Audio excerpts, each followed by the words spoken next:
So, episode 9 of Shogun was another episode packed with tragedy and heartbreak, but also, I think, leading up to the final episode, you know that this is all meant to be the tipping point for this historical moment in Japanese history.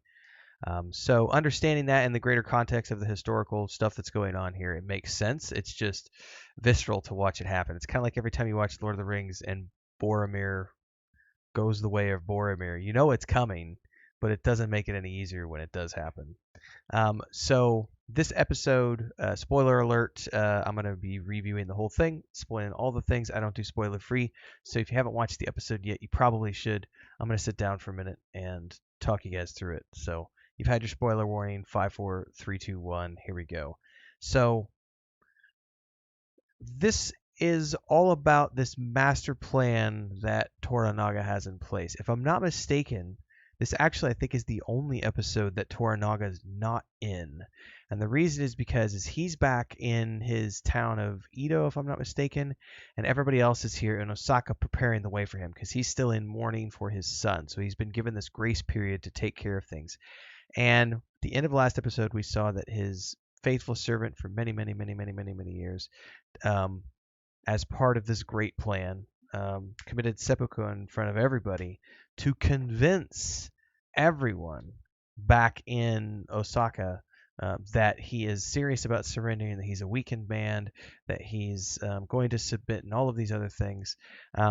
But this all appears to have been subterfuge because, as we realized at the end of last episode, the way it caps off is he tells Mariko, I need you to go with the engine and go to Osaka and do this thing for me. And the thing that she does is pivotal to this entire episode, but it does result in her finally meeting the end that she wanted, which was basically sacrificing herself and finally dying in her father's name and sort of redeeming her family honor, if that makes sense. But yeah. So the other thing here too is just an ongoing betrayal by Yabashugi, who, the bearded guy who keeps turncoating everyone. So let's kind of walk through what goes on in the city while they're here. On the one hand, you've got Blackthorn sort of just hanging out, being a vassal now to the bearded betrayer, as I'm going to call him, without knowing that he's the betrayer. And also trying to convince Marika to, leave it all behind and find life with him. And they do share a very sweet moment, a very sweet moment before things go horribly south. The big thing here is that Lord Ishido has everyone in the city as a political hostage, and he has locked down everybody tight. And her presence here is specifically to draw him out, to prove to the people that he's not a nice man, that Lord Ishido doesn't care about Japanese people, and he's only about controlling and consolidating power. So Toranaga sends her, and her task is to show the whole city that they are hostages and that they are prisoners.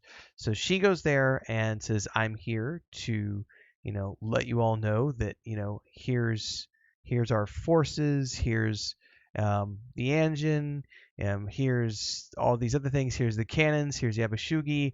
I, however, am going back to Toranaga to travel with him to the city. He has yet to arrive because he's still in mourning.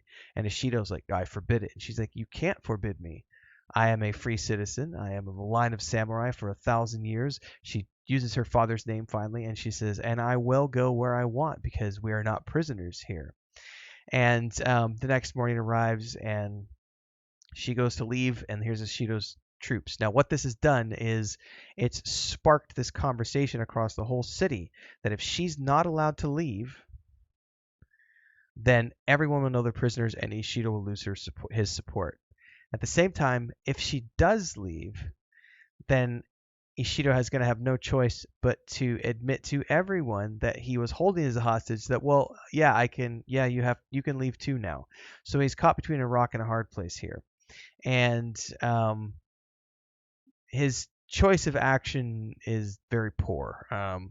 Essentially, while they're sitting here, while they're in the city and this debate is going on, Yabashugi has received a message from Lord Ishido, which is, if you do this one thing for me, I'll let you survive and you won't have to kill yourself. And that is, quick commercial break, everyone, to celebrate and give thanks to all of these amazing people who keep me on the air full time. Really appreciate the support. All you got to do is join as a member. You get access to private videos. You can also do super thanks on any upload or super chats and stickers on any live stream or premiere you see. And beyond that, don't forget we're multi-streaming over on Twitch now, so you can support over there as well. Thanks so much to everybody. Let's get back to the video at hand. Take care of her. So he has this moment where he turns on his own men, kills several guards, allows a force of ninjas to get into the palace, and basically keep Mariko from going anywhere at any cost. And in the process of this horrific fight sequence, they ended up in a room with no way out, and they're going to set explosives outside.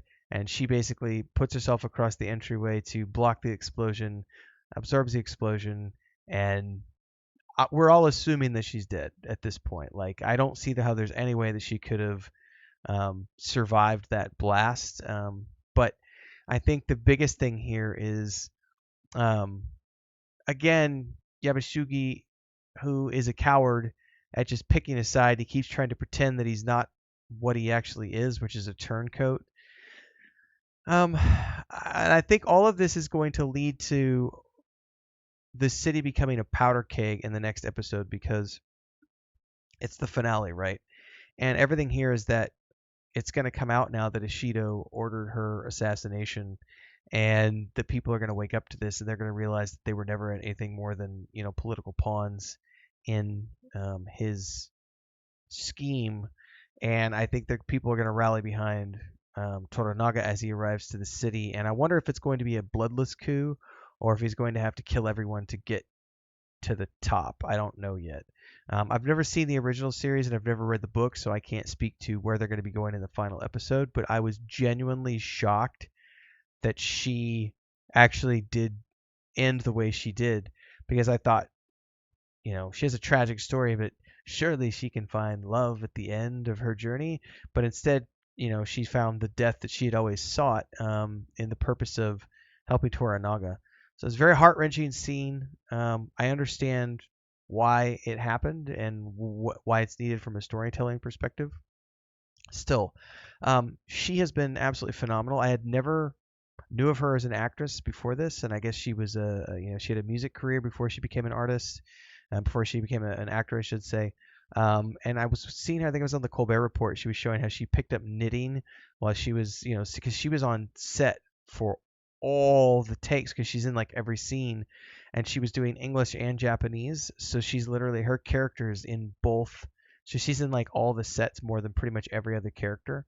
So she was saying she was on set so much, there's all this downtime when you're waiting for set changes and all this other stuff. So she picked up knitting. It's a very interesting individual. Phenomenal actress. She did an absolutely excellent job in this show. And going back, Cosmo, I didn't realize some of the things I'd seen him in until I went and dug him up, because I was like, his face looked familiar, but I'm thinking of him because I remember from Peaky Blinders in the first season, I think it was, and a couple of other things. So great cast overall. This has been a really good show. So look forward to the finale next week, everybody. Don't forget to check out previous episodes in the playlist below. Hopefully you've been enjoying Shogun alongside me and everyone else. Let me know in the comments below, and I'll see everybody next week in the next episode.